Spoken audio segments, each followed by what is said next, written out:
speaker for tonight. Steve Snyder, I've known him a long time now, and I've had his book almost right from the start, I think. It was nice enough to sign it for me.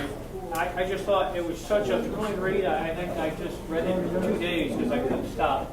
But anyway, enough about me. I'm going to turn it over to Steve, and thanks for being here, Steve. I'm really excited about this. Thank you, Steve. I appreciate being here. I am a CAF member.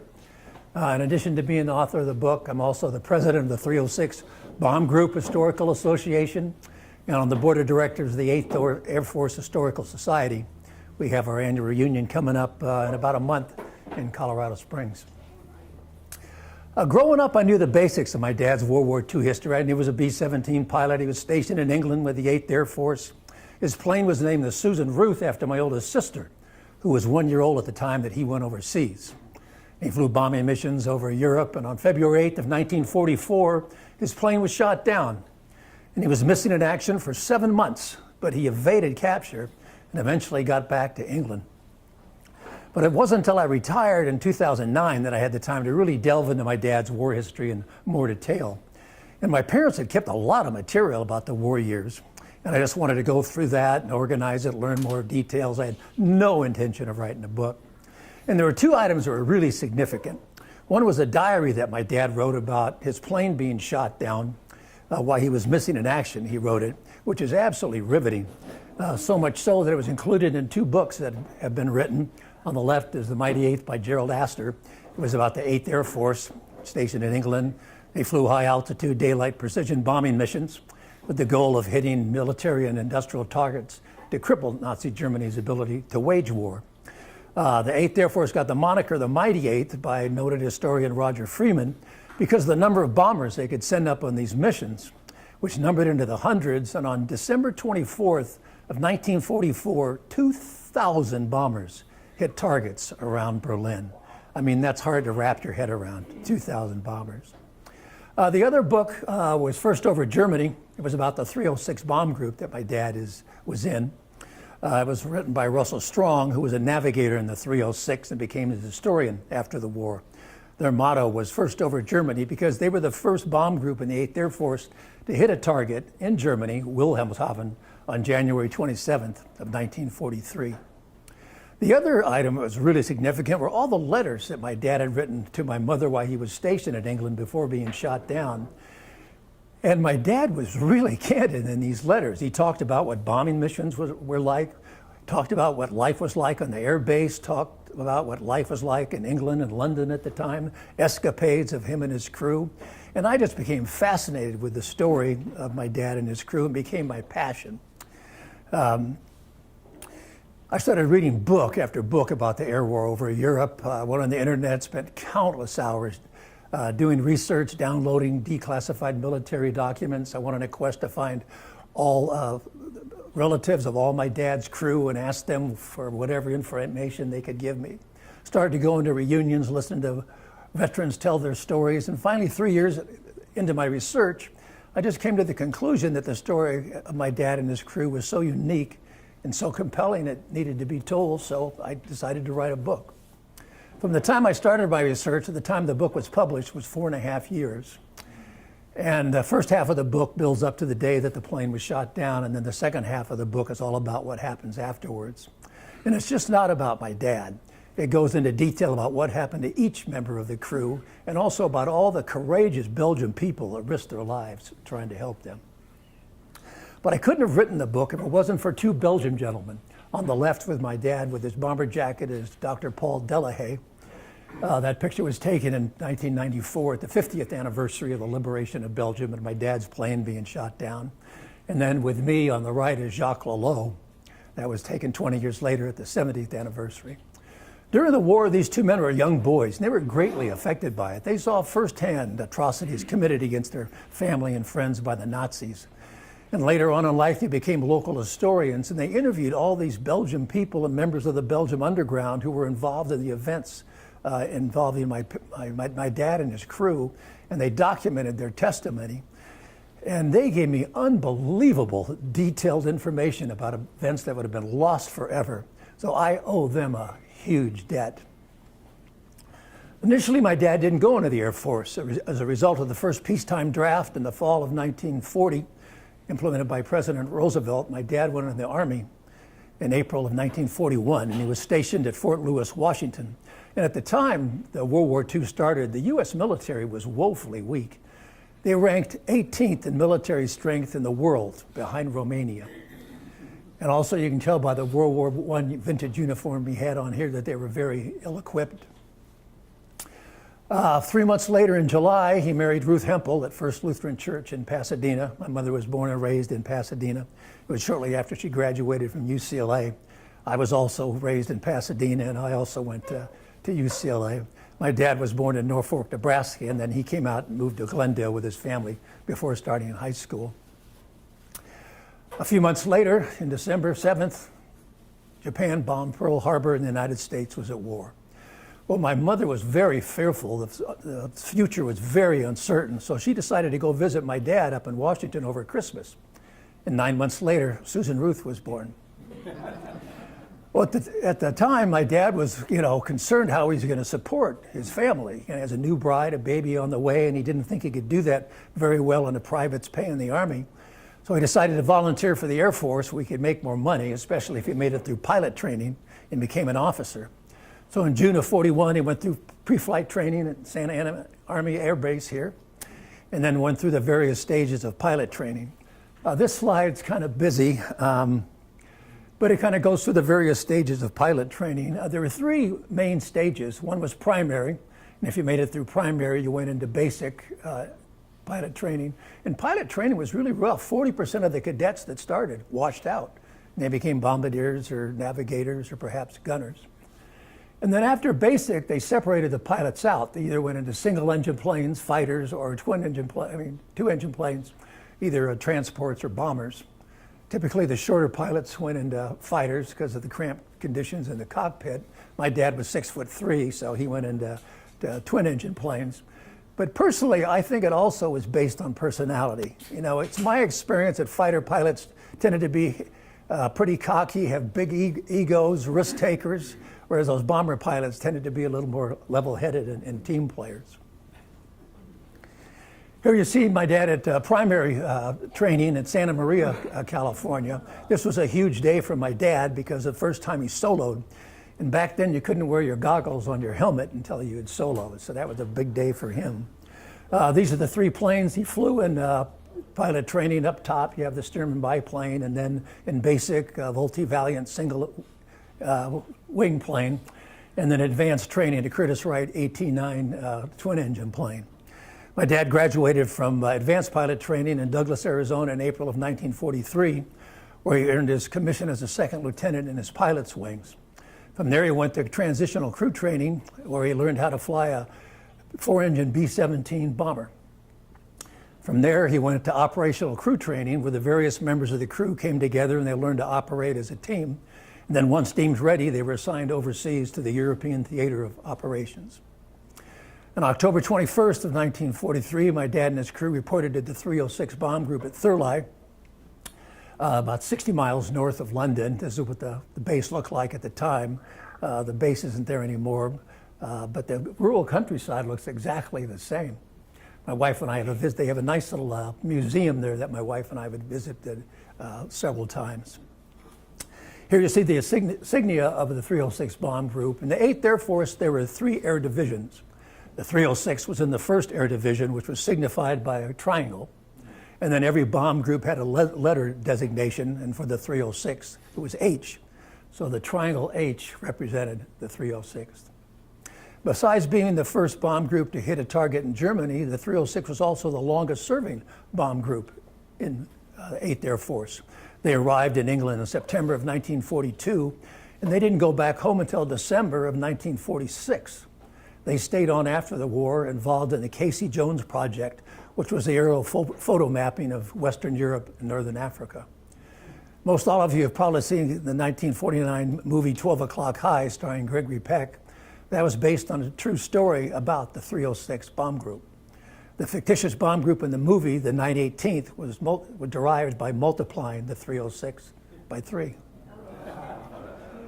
Another distinction the 306 had is that their flight surgeon, Dr. Thurman Schuler, was responsible for convincing 8th Bomber Command General Ira Eaker to implement a mission limit in April of 1943. Up until that time, there were no mission limits, and the morale of these combat crews was going into the tank because they realized they would never, ever make it home. They'd either be killed or shot down and become a prisoner of war. Dr. Schuler suggested a mission limit of 20. Eaker set it at 25, but at least they had a light at the end of the tunnel and some goal that they could shoot for and try to, and hopefully make it home. Every bomb group had 4 bomb squadrons, either the 4 in the 306. Up in the upper left was the Clay Pigeons. They took more losses than any other bomb squadron in the 8th Air Force. My dad's bomb squadron is the 306 Fightin' Bitin' in the lower right there. I always like to point out the ground crews. The combat crews got all the glory and recognition, but it was these ground crews that really kept these planes flying. After missions, these bombers would come back in all beat up. These ground crews would stay up all night long, usually in very inclement weather, sleet, snow, mud, rain, repairing battle damage, doing maintenance on the plane, replacing engines, tires, and what have you. And they took great pride in these planes. They really considered it their plane, and they just loaned it out to the combat crews occasionally to fly missions. So they are the unsung heroes. Here you see my dad's crew. A B-17 had a 10-man crew. There were 4 officers kneeling in front. My dad's on the lower left. He was the first pilot, and as such, the commander of the crew and the plane. And then going across, you have the co-pilot, the navigator, and then the bombardier. And then behind them, you have 6 enlisted men who were mainly gunners. 5 of these men came home, but 5 did not. That's not the Susan Ruth there in front of. That's just another B-17 that they took their crew picture in after they arrived in England. I always like to point out the nose art. I love the nose art. You know, it's interesting that the Air Force was the only entity that allowed their planes to be painted. The Marines didn't, the Navy didn't, and really other countries didn't allow it. But the Air Force thought I could help the morale of these young guys if they could personalize their planes. And they're really creative in what they named and painted their planes. Many times it was a cartoon character, but more often than not, it was a scantily clad or a nude woman. You know, after all, these guys are in their late teens and early 20s and very young men. The 306 flew B-17 bombers. The 1st Air Division and the 3rd Air Division flew B-17s. The 2nd Air Division flew B-24 Liberators. It was nicknamed the Flying Fortress because of the armament it had on the plane. It had 13 50 caliber machine guns, so it could put out a tremendous amount of firepower, and also it could take a tremendous amount of battle damage and keep flying. Every plane was identified by tail markings. You can see the triangle H of the 306th Bomb Group in the 1st Air Division. And then they each had a serial number that was assigned by the manufacturer. Boeing designed the B-17 and produced 60%, but Lockheed Vega and Douglas Aircraft Corporation each produced 20% as well. In Europe, there were 3 models of B-17s flown. The first was the E model, but they only built 500 of those, so they were phased out very quickly by the F model. And then it was replaced in the fall of 1943 by the definitive B-17, the G model, which you can always tell by the chin turret underneath the nose. Here you see the crew positions on the plane. Again, this is the G model with the chin turret. You have the bombardier, navigator, 2 pilots, flight engineer, the bomb bay, radio operator, ball turret gunner, 2 waist gunners, and then the tail gunner. The bombs hung up in racks in the bomb bay. This is a little hard to see. Here are the bombs here. And it was really cramped in there. This boy is only 8 years old, and that catwalk is only 8 inches wide. If you've never been in a B-17s, you just won't realize how cramped these bombers were. It was tighter in a B-17 than it was in a submarine. And occasionally on bomb runs, it wasn't uncommon for bombs to get hung up on these racks, which would require one of the crew members to either kick it loose with his foot or take a wrench and knock it loose. When those bomb bay doors are open, you're looking 5 miles straight down to the ground, so that took a little courage for them to do that. Here again, you see the crew positions a little clearer. This is the F model without the chin turret. Here you have the bombardier. His main job was to drop the bombs accurately. But in the G model, he manned the chin turret that was underneath the nose of the plane. And then the navigator, he needed to know where they were and where they were going. And when under attack by enemy fighters, he manned cheek guns that were on each side of the nose. Then up above them, you have the first pilot in the left seat, co-pilot in the right seat. And you needed two pilots to fly these planes, and not just because if one was killed or injured, you had another guy that could do the job. But it was physically and mentally stressful to fly these bombers. Back then, it took muscle to fly these bombers. And you had to fly in tight formation, so they had to be alert at all times so they could clip a wing on the bomber next to them or run into the plane in front of them and go down. And then they had to continually fight the air turbulence. They had the air turbulence of just the weather, which all of you have experienced. But with all those bombers being in such tight formation, they had to fight the wake turbulence and prop wash of all those bombers being in such close proximity to one another. And above them, you have the flight engineer. He manned the top turret when they were under attack. He was also called the crew chief. He was an onboard mechanic and knew how everything worked. And he would help monitor the instruments in the cockpit. There were over 150 different gauges and dials and toggles and switches. And he'd peer over the pilot's shoulders to help monitor engine performance and fuel consumption. Then behind the bomb bay, you have the radio operator. He had the most comfortable position on the plane. He had his own compartment and a chair to sit at. And then the most cramped position on the plane, the ball turret gunner down here under the belly of the plane. And these missions were 6 to 10 hours in length, so it was tiring. He had to be in a fetal position for hours on end, so that was pretty uncomfortable. Then up above the ball, you had two waist gunners, which was the most exposed position on the plane, and another cramped position in the tail. My dad and his crew flew their first mission on November 3rd of 1943. It was a mission to Wilhelmshaven, Germany. It was the first time they put up over 50 bombers on a mission. And flying combat missions was brutal and extremely dangerous. 26,000 men died in the 8th Air Force, which was more than the entire Marine Corps fighting in the Pacific. Another 28,000 men became prisoners of war after their planes were knocked out of the sky. Being a combat crewman in the 8th Air Force was the most dangerous duty assignment in the United States military during World War II. And it was dangerous from the time they took off to the time they landed.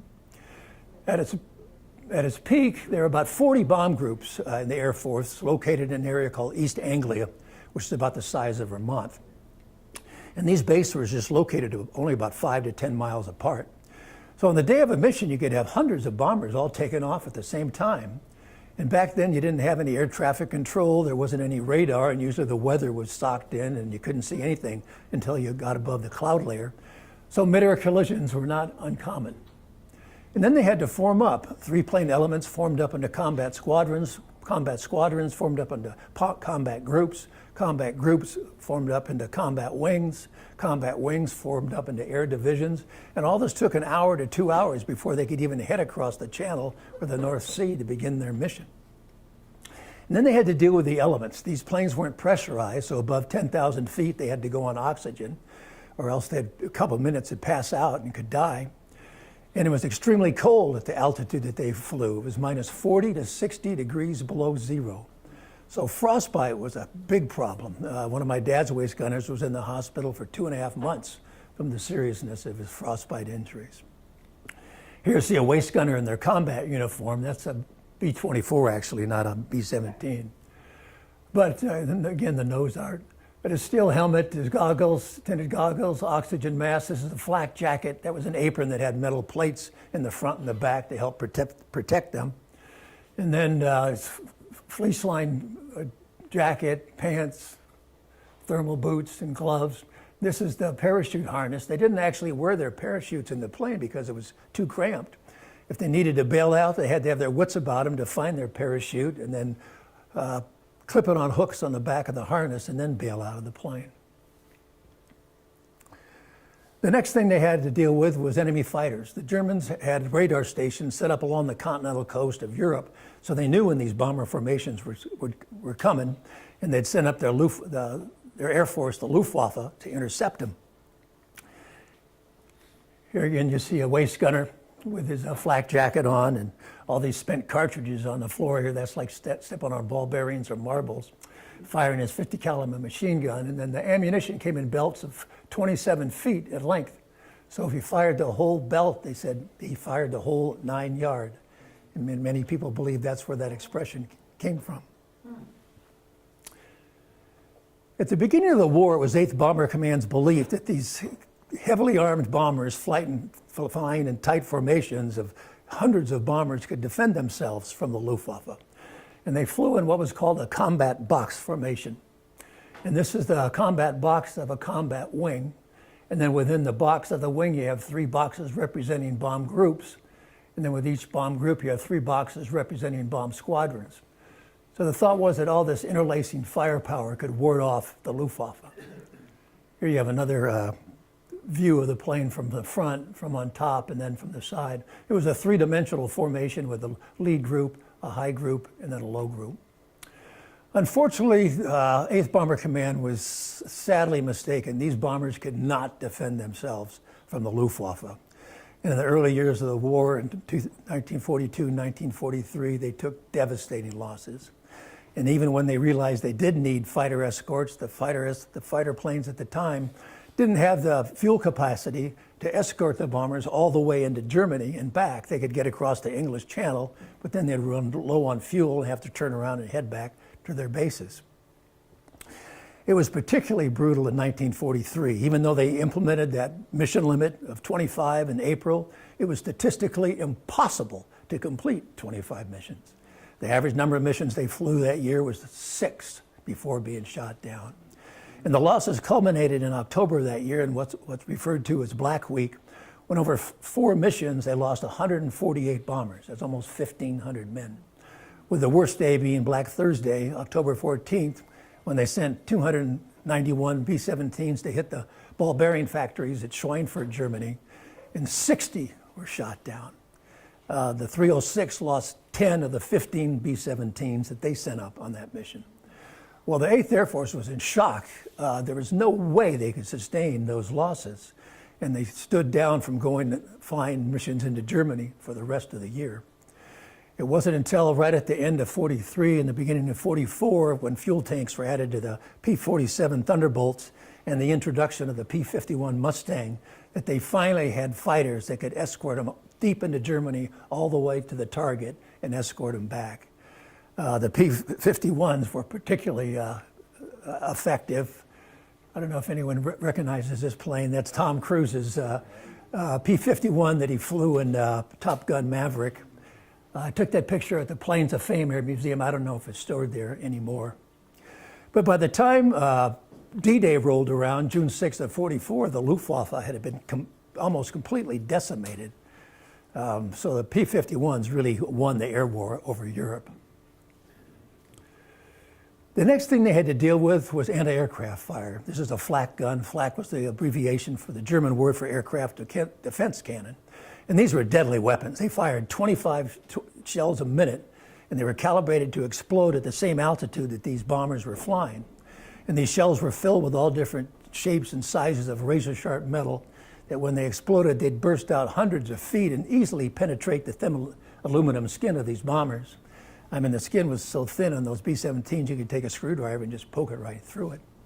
From a distance, they kind of looked like innocent black puffs, but once you got on that killing field, those puffs got bigger, the explosions became deafening. If a shell exploded near the bomber, it just violently rocked the ship. If a bomber was hit directly, it just basically disintegrate and disappear. Or if it knocked a wing off, that plane would just plummet 5 miles down to the earth. Even though it was so cold at that altitude, my dad said he would be sweating profusely and his clothes would be dripping wet with the adrenaline running through his body. When they neared the target, they reached a pre-designated point called the initial point of the IP where they started their bomb run. And at that time, the first pilot gave control over the plane to the bombardier who flew the plane through the Norden bomb site. It was hooked up to the autopilot of the plane. It was a revolutionary device. It was an analog computer that could calculate various factors such as the altitude the plane was flying, the speed of the plane, wind speed, wind direction, so they could accurately drop the bombs. And it was also highly secretive. These bombardiers took an oath that they would defend this with their life. But little did the U.S. know at the time that the Germans had a spy in the Norden bomb factory, Hermann Lang, and they knew all about the bomb site. Here you see the bombardier looking through the crosshairs of the bomb site. And once he released the bombs, he'd go, "Bombs away!" And that would signal the first pilot to take control of the plane. He'd go to another pre-designated point called the rally point, where the bombers who made it through the bomb room would try to form up again and head back to their bases in England, where once again they'd have to face enemy fighters. And even when they got back to England, they faced all sorts of dangers. The weather could be socked in, they couldn't even find their bases. They could be running out of fuel, they could have dead or injured pilots on the plane. The plane might have sustained a lot of battle damage, engines out, flight controls out, which resulted in crash landings where more airmen lost their lives. It was on a bombing mission to Frankfurt, Germany on February 8th of 1944 where my dad's plane dropped their bomb successfully, but the bomb bay doors got hit by flak and they couldn't get them back up. And as a result, that caused a drag in the plane. They lost airspeed and they fell behind the formation heading back to England, and they were singled out by 2 German Focke-Wulf fighters who, like wolves or lions, came in for the kill, and they shot down the Susan Ruth in the air battle. But both those Focke-Wulf fighters were shot down at the same time. One was piloted by Siegfried Merrick. It crashed and he died in the plane. And the other one piloted by Hans Berger, who was able to bail out. During my research, one day my wife Glenda says, "Well, why don't you try to find the German pilot that shot down your dad's plane?" And I'm thinking, oh, she's so naive. She has no idea what she's talking about. It'd be impossible. But like a good husband, I did what she told me to do, and I found Hans Berger. And we became friends. And fortunately for me, he became a translator after the war so he could speak perfect German. And he gave me some wonderful insight that's in the book about what it was like to go up against the 8th Air Force. He was scared to death. And I'll talk about him a little bit later. After my dad bailed out, I mentioned earlier that the book goes into detail about what happened to each member of the crew. I don't have time to do that tonight. You'll have to buy the book if you want to find that out. But after my dad bailed out, he came down in these trees right at the French-Belgium border.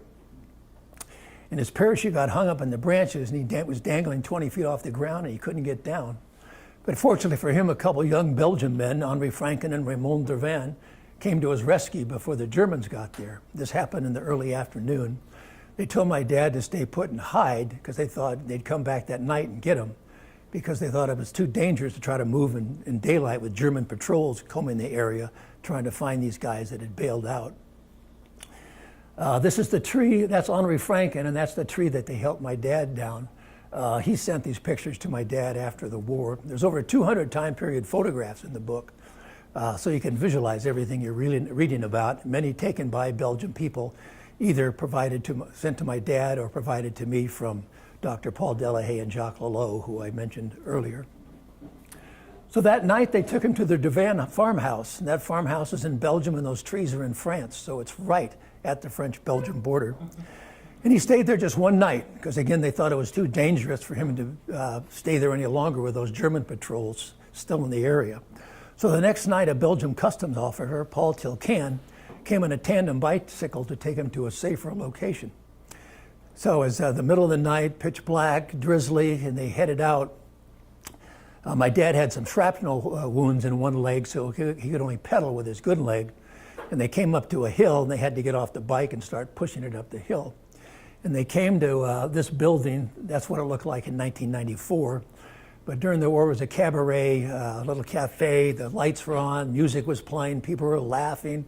And all of a sudden, 2 German officers come walking out with these 2 French girls. One comes up to my dad, puts his arm around him, and asks for a light for a cigarette. My dad is petrified. He can't speak German. He didn't know French at that time. But fortunately, Paul knew what they wanted and lit the guy's cigarette, and they let him go on their way. My dad said these German officers were too drunk and too interested in these young girls to pay much attention to them pushing a bike up in the middle of the night.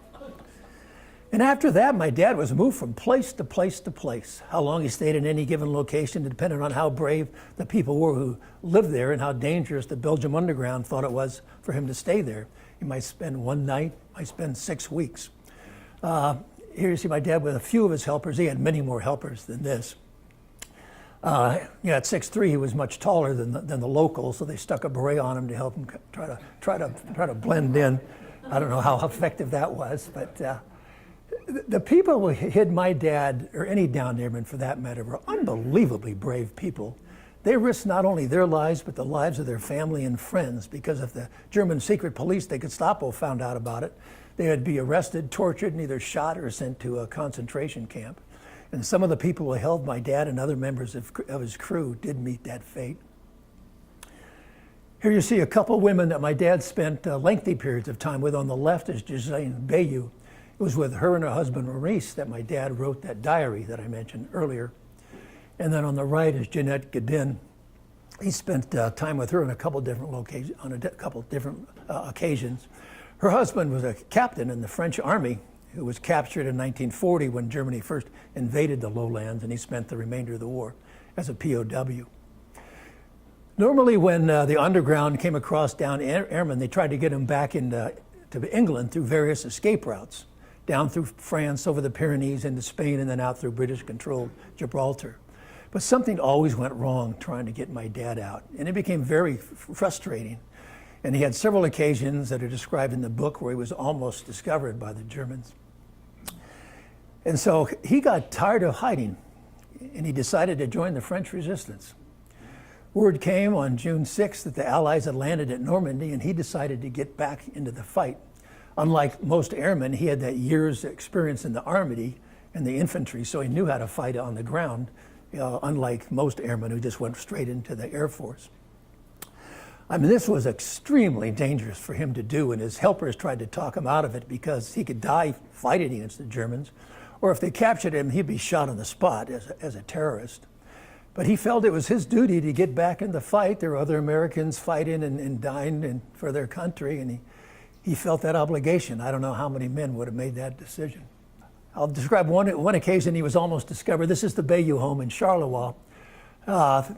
At night, middle of the night, there was a loud pounding on the door, and Germans, and Maurice told my dad to get up on the roof, and then he'd come get him after the Germans left the area.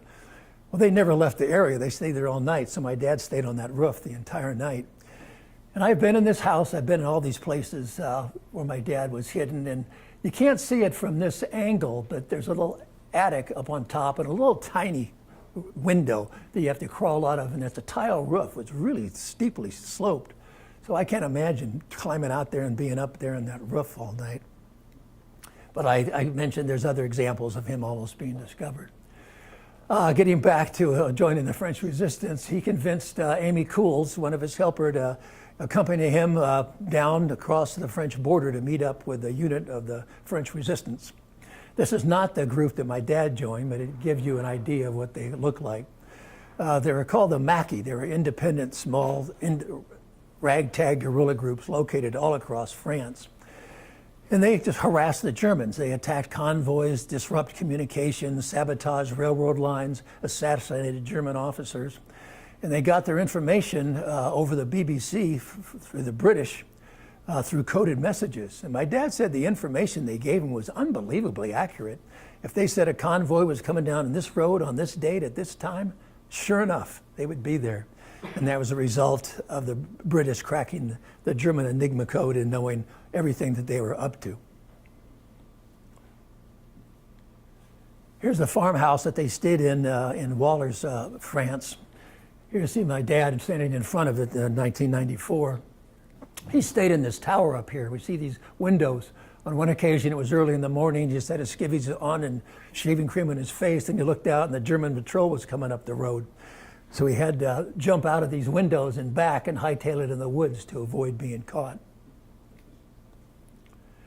Who took this picture and how it ever got back to my father, I don't know, but that's him fighting with the French resistance in 1944, 81 years ago.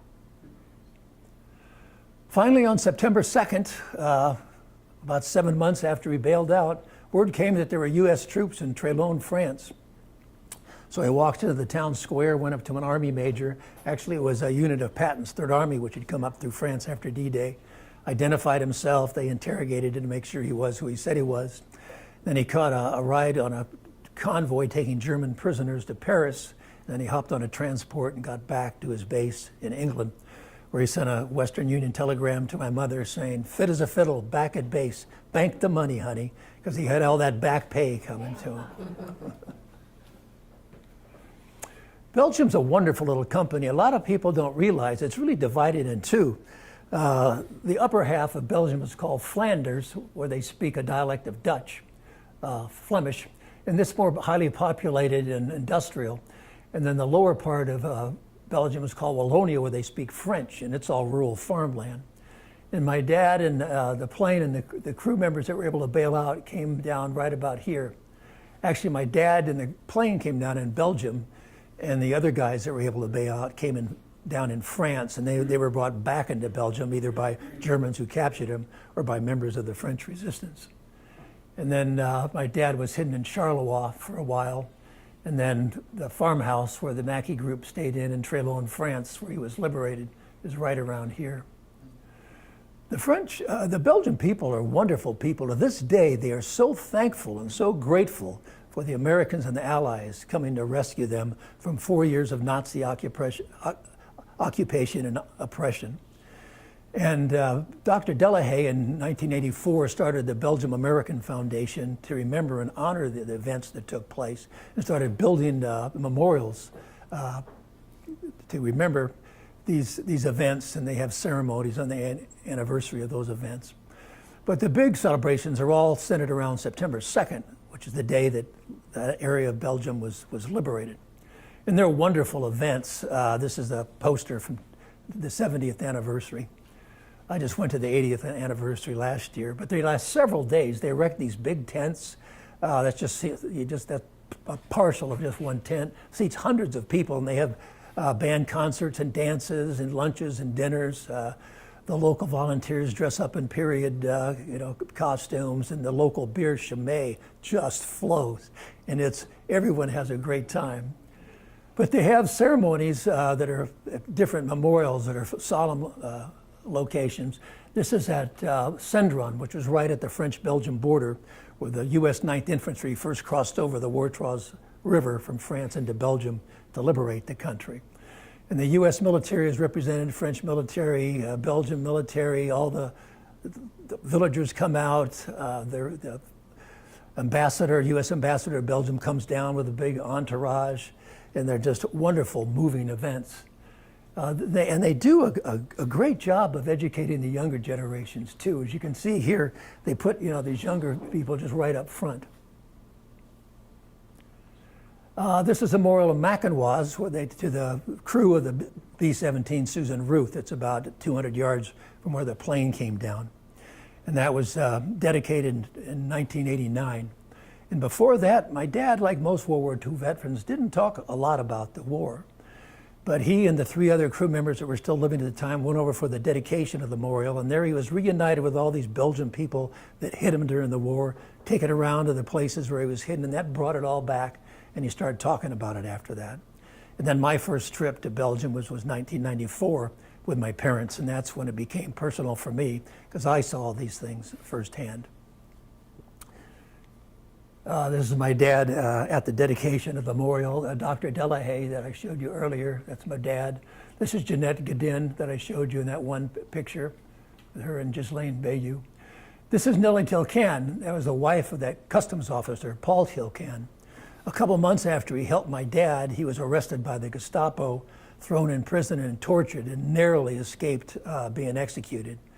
But because of the brain damage he had from the beatings, he had developed a tumor, and he died just a few years later.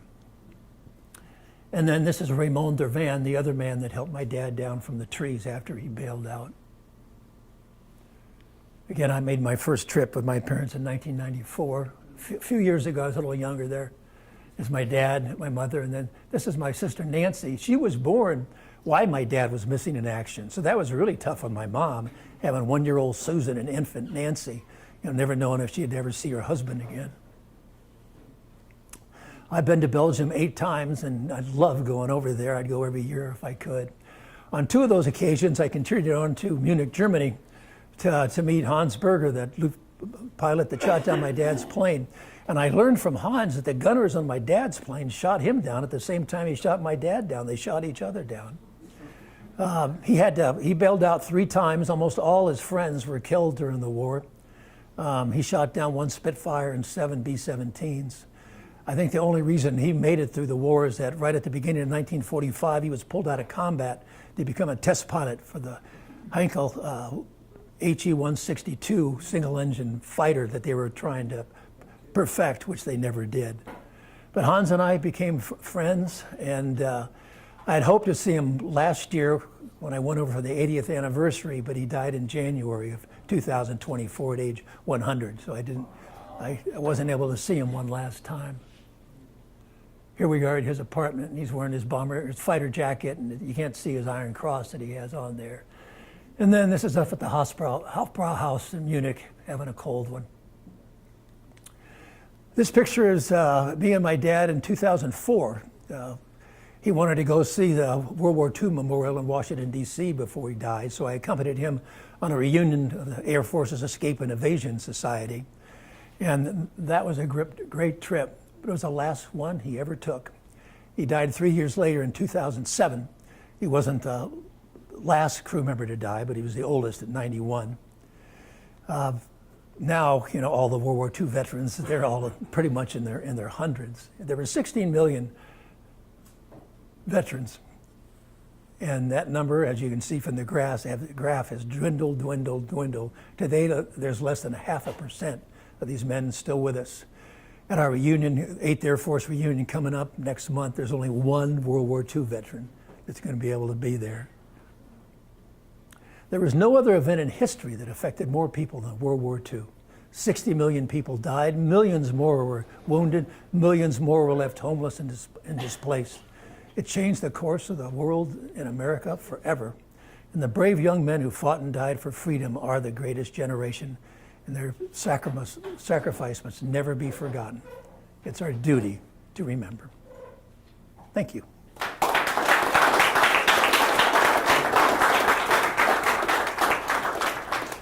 If anyone has any questions, I'll handle a few. Yes, sir. Where do you hold the 8th Air Force reunion? We moved from city to city. This year it's in Colorado Springs. Last year it was in New Orleans. Next year it's in San Antonio. And then the year after that in Savannah, where the 8th Air Force Museum is. Steve, to add to your situation as far as the Belgian people, my wife and I went over to Normandy, and we were actually out on the National Cemetery. We were looking for family members that had fought over there during that period of time. And while we were walking across the graveyard markers, this man, approximately 6'5", probably 300 pounds, heard us speaking English and came running at us. And of course, I was a little intimidated by all this. And he walked over and he said, "You are from America? You're Americans?" I said, "Yes, we are." And he gave me this giant bear hug and hugged my wife. He said, "My grandmother and my mother said, every American I ever see deserves a thank you." Amen. And they were Yeah. wonderful people. We sat out there for probably 2 hours and talked. I just want to let you know that was a wonderful experience. Yeah, I've developed so many close friends over there. I'm friends with the grandkids of people who hid my dad, and some of my, 4 airmen, well actually 5 airmen in the shot down story are buried, 4 at Margraten and 1 in Belgium. And I'm friends with the grave adopters of those, and you build these ties with these people. It's just fantastic. Great people. Steve, just to mention, when we were in Marseille, France, 6 years ago, the doll dropped in the reenactor paratroopers. The Belgians had full-on gear, meaning they had all the armament, the bazookas, the Garands, the Tommy guns. They had everything. Those guys were just fanatical about the reenactment. Yeah, and when we have when you go to these ceremonies, there's all these Belgians set up a full army camp with all their vehicles, and they reenact the 9th U.S. 9th Infantry crossing over the Wartraus River, you know. And all the villagers get out there and everyone applauds. And then following the vehicles are all these people, you know, dressed up in period clothing from the war. representing, refugees that had fled to France and then coming back, into Belgium. They're just fantastic. That it? I was wondering how long, and you might have said this, so I apologize, how long was your dad missing in action before he was able to tell his wife? And then you said your sister was born. Why he was missing in action. Nancy. So how long, okay, I'll read the book, but, Well, he was shot down on February 8th, okay. and on February 23rd, my mother got a telegram from the War Department where all the wives or mothers, got the telegram saying he was missing in action. And she's pregnant. Yeah. Okay, and then when again? Well, he got back and sent the telegram on September 6th. So it was a little over, about 7 months. About 7 months. Well, when you read the book, it's funny. Well, I'll let you read the book. By the way, it's $25 cash or credit card, if anyone's interested. I will say one other thing. After my dad came back to England, they sent him back to the States to become a B-17 flight instructor. They had a rule at the time that if you were shot down and helped by the underground, you couldn't go back in combat, because they thought if you were shot down a second time, captured by the Germans and tortured, you give up the identity of the people that helped you the first time. The only exception to that I know of is Chuck Yeager, who personally met with General Eisenhower and talked him into going back into combat. So thanks again. It was worth getting the book.